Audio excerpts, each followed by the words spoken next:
नमस्कार दोस्तों, स्वागत है आपका हमारे खास क्रिकेट शो में, जहां आज हम बात करने जा रहे हैं भारत और इंग्लैंड के बीच खेले जा रहे चौथे टेस्ट मैच के तीसरे दिन की पूरी कहानी की। ये मुकाबला ऐसा था जिसने क्रिकेट के हर दीवाने को रोमांच से भर दिया। कभी भारत का पलड़ा भारी तो कभी इंग्लैंड की वापसी, और तीसरे दिन जो हुआ उसे देखकर तो हर फैन अपनी कुर्सी से चिपक गया। तो चलिए बिना किसी देरी के आपको लिए चलते हैं सीधे अहमदाबाद के नरेंद्र मोदी स्टेडियम में, जहां तीसरे दिन का खेल जबरदस्त उतार चढ़ाव से भरा रहा। दूसरे दिन का हाल रिकैप। दूसरे दिन का अंत भारत की पहली पारी के साथ हुआ था। टीम इंडिया ने शानदार बल्लेबाजी करते हुए 435 रनों का स्कोर खड़ा किया था। कप्तान रोहित शर्मा की शतकीय पारी, शुभमन गिल की क्लास और निचले क्रम का योगदान भारत को मजबूत स्थिति में ले गया। इंग्लैंड को अब पहली पारी खेलनी थी और ये देखने वाली बात थी कि क्या वे इस स्कोर के सामने टिक पाएंगे। तीसरे दिन का आगाज। तीसरे दिन की शुरुआत इंग्लैंड की पारी से हुई। पहले दो सेशन में भारत ने गेंद से जो आग लगाई उसने पूरी इंग्लिश बल्लेबाजी को झकझोर कर रख दिया। मोहम्मद सिराज और जसप्रीत बुमराह की जोड़ी ने ऐसी घातक शुरुआत दी कि इंग्लैंड के बल्लेबाज समझ ही नहीं पाए कि गेंद सीधी आई या अंदर की ओर मुड़ी। पहले ओवर से ही भारतीय गेंदबाजों ने अपना प्रभाव दिखाना शुरू कर दिया। पिच पर हल्की नमी थी जिससे बॉल स्विंग कर रही थी, और जैसे ही सिराज ने पहला विकेट निकाला, स्टेडियम में गूंज उठी इंडिया इंडिया। इंग्लैंड की शुरुआत हुई खराब। बेन डकेट और जैक क्रॉली क्रीज पर थे। दोनों के ऊपर बड़ी जिम्मेदारी थी, लेकिन सिराज ने डकेट को एक अंदर आती गेंद पर क्लीन बोल कर दिया। गेंद इतनी तेजी से अंदर आई कि डकेट कुछ समझ ही नहीं पाए। क्रॉली ने थोड़ी हिम्मत दिखाई, 2-3 अच्छे ड्राइव लगाए, लेकिन बुमराह की रफ्तार के आगे ज्यादा देर टिक नहीं पाए। बुमराह ने क्रॉली को स्लिप में कैच कराया। 2 विकेट गिरते ही इंग्लैंड की टीम बैकफुट पर चली गई। रूट और बेयरस्टो की साझेदारी।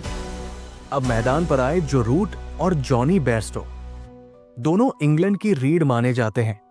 शुरू में उन्होंने धैर्य से खेला, गेंद को अच्छे से पढ़ा, लेकिन रविचंद्रन अश्विन ने आते ही जादू चलाया। उन्होंने बेयरस्टो को एक फ्लाइटेड गेंद फेंकी जो सीधी जाकर पैड से टकराई। भारत ने रिव्यू लिया और स्क्रीन पर लिखा गया आउट। यह था इंग्लैंड का तीसरा बड़ा झटका। रूट अकेले जूझते रहे।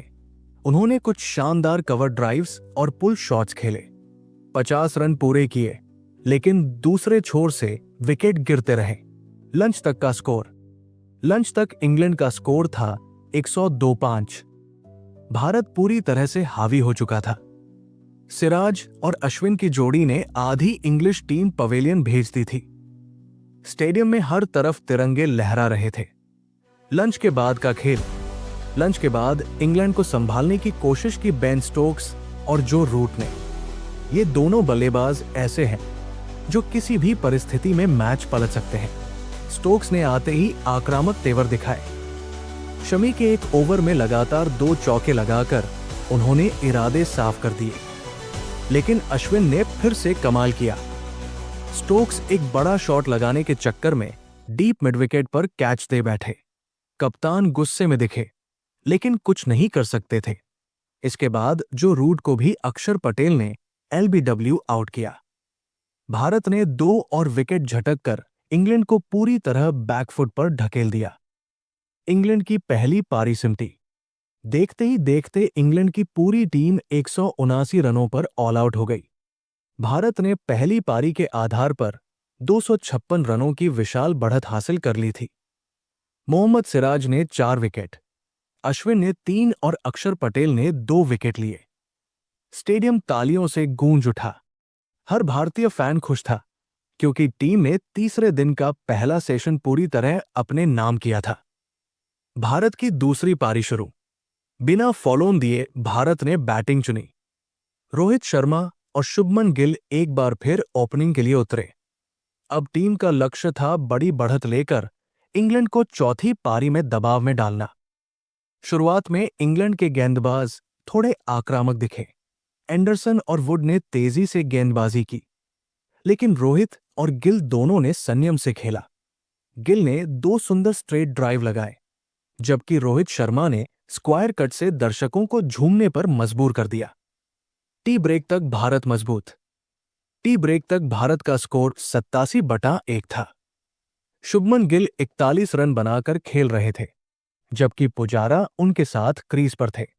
भारत की कुल बढ़त 340 रनों के पार पहुंच चुकी थी। शाम का सेशन, गिल की धमाकेदार पारी।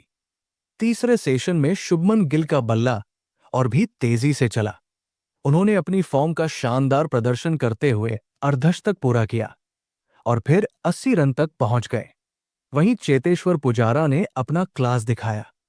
उन्होंने समय लिया, गेंदों को छोड़ा और सिंगल्स लेकर गिल को स्ट्राइक देते रहे।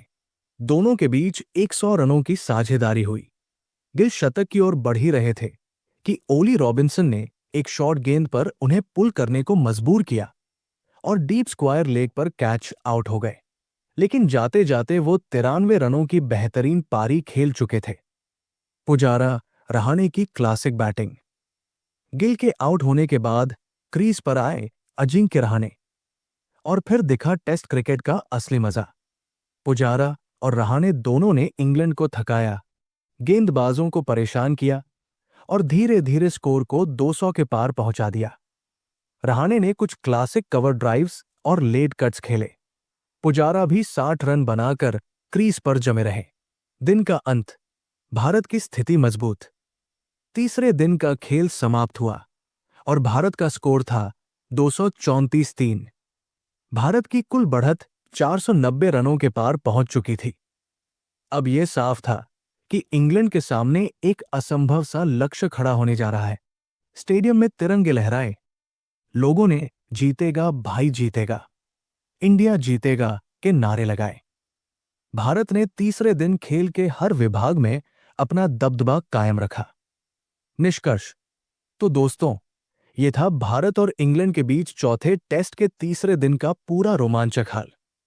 गेंदबाजी हो, बल्लेबाजी हो या फील्डिंग, हर जगह टीम इंडिया ने बाजी मारी। अब बस एक दिन और भारत सीरीज में बढ़त लेने के बहुत करीब पहुंच चुका है। अगर आपको ये वीडियो पसंद आया हो तो हमारे चैनल को लाइक करें, सब्सक्राइब करें और शेयर करना न भूलें। मिलते हैं अगले दिन के हाइलाइट्स में एक और शानदार विश्लेषण के साथ।